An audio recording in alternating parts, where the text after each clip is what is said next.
Lewis Hamilton's United States Grand Prix was a disaster.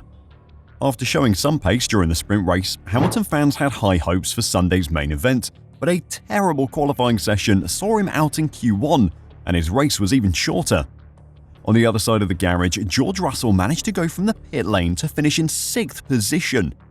It was an astounding result, which showed what could have been possible for Hamilton if it weren't for his second lap trip to the gravel at turn 19. With the incident being identical to the one that caused George Russell to wreck during Q3, Mercedes' decision-making on the Saturday evening has come into question.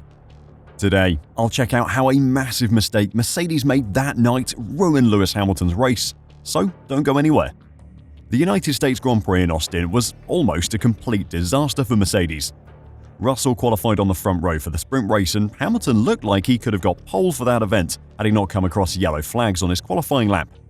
But the Mercedes cars struggled with tyre wear over the 19 laps of the sprint, and both drivers were confused as to where the potential they had shown had gone. While the sprint race was less impressive for Mercedes, that qualifying performance should have carried over to qualifying for the Grand Prix as well. This season's Parc Fermé rules allow teams to make setup changes between the sprint race finishing and qualifying starting on Saturday.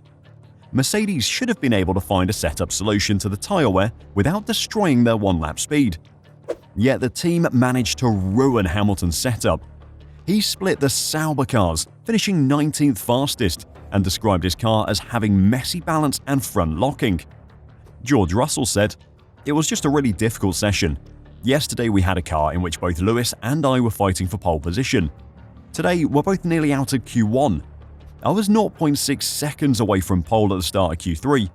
I was on a really strong lap. I was 0.5 seconds up at one point, and then it went away from me in Sector 3, and then I had the crash. It's really disappointing because the team have worked so hard to bring these upgrades to the car, and I was just trying too hard to find something that in all honesty wasn't there, and I paid the price. Really quite upset with how it's ended." Russell's car was wrecked in that crash, requiring the team to change parts, forcing Russell to start from the pit lane for Sunday's race. With one Mercedes at the back of the grid and the other in the pit lane, it was never going to be an easy Sunday for the Silver Arrows.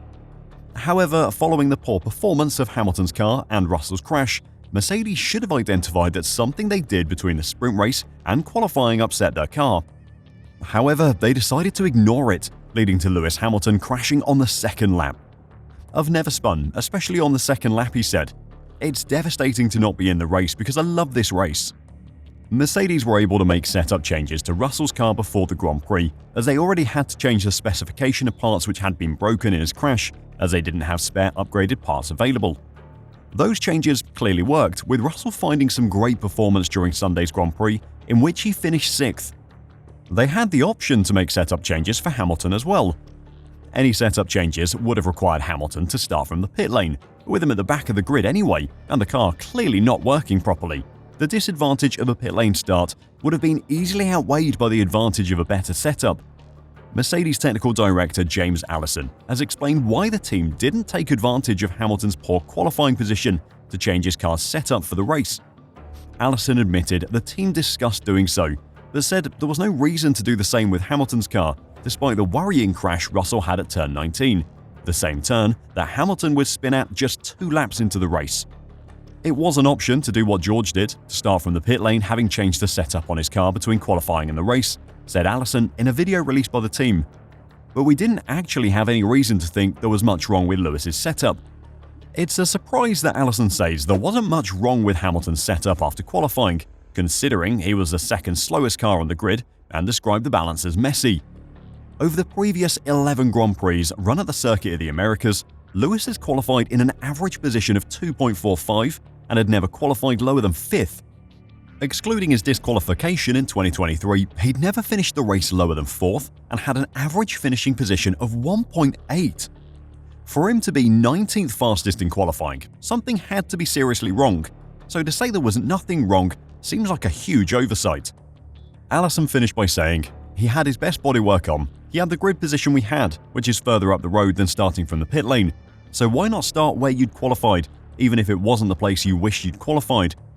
So that was uppermost in our mind with respect to setup changes. Before I carry on with Allison's excuses for Mercedes' torrid weekend, if you're enjoying the video and want to catch more daily F1 news, please give the video a like and subscribe to F1 Reverse. Thanks a lot. So with Mercedes clearly struggling over the weekend as a whole, what happened?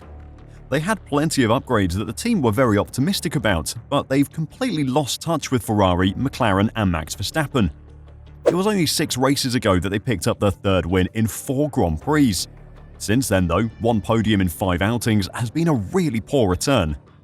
Mercedes arrived in Austin with various updates, including a new front wing, front suspension changes, and a new floor. Trackside engineering director Andrew Shovlin also revealed the Brackley-based squad has no more updates planned for the current F1 season. The team have now fully switched their focus to next season.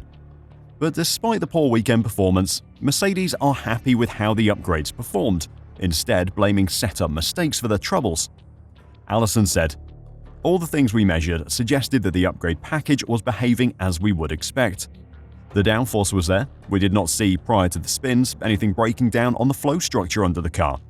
There is every reason to think the updates were good, and we'll enjoy that for the remainder of the year.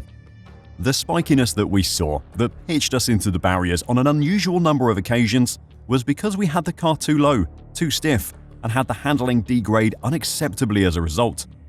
So Mercedes knew they had issues with the car, being run too low and too stiff, a very similar problem to the one that saw Hamilton disqualified at last season's race.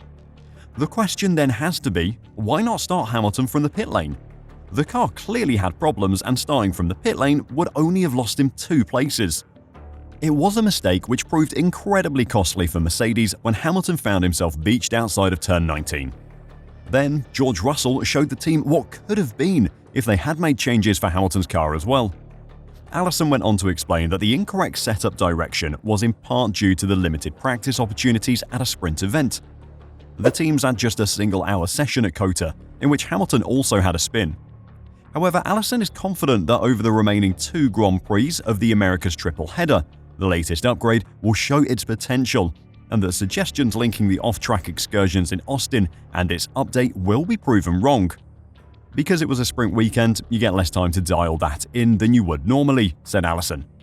"We'll find out in the coming races, because we will persist with the upgrade package, and if it persists in winding up in the gravel, then we'll put 2 and 2 together. But my guess is it will not. My guess is that instead of having the unpleasant weekend we just had, we'll see more of the promise that saw Lewis looking like he was going to storm sprint quali pole, and George being very near the front in that same session. There is a lot of work for Mercedes to do before this weekend's Mexican Grand Prix if they want their drivers to repeat the performance shown during the sprint race. With Hamilton being swapped out for Andrea Kimi Antonelli during FP1, he'll be short on practice time again. Mercedes may have been hoping that this latest upgrade package could have let Hamilton finish his time with the team on a high note, but instead, it's coming to a spluttering stop. Would you have made setup changes and started Hamilton from the pit lane? Or do you think Mercedes made the right decision at the time by leaving him at the back of the grid? Let me know your thoughts in the comments down below, and if you want to support the channel, then make sure to check out our merch store at f1reverse.com. There's a link down in the description for you.